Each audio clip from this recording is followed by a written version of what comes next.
Kapag tayo po ay umu-order online, kapag natanggap na natin ang parcel, madalas chine-check natin kung tama po ang nai-deliver sa atin. Nung tayo po ay nabautismuhan, kasabay nun ay ang pangako ng Panginoon Kristo na regalo na tayo ay bibigyan niya ng banal na espiritu.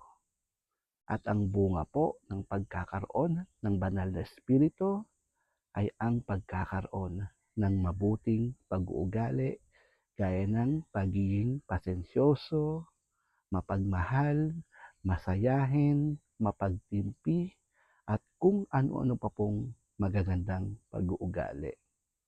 Ngayon, kung wala ka pong magandang ugali, maaaring hindi mo natanggap ang regalo sa iyo ng ating Panginoon Kristo o sadyang ayaw mo lang tanggapin at buksan ang ibinigay niya sa iyong regalo.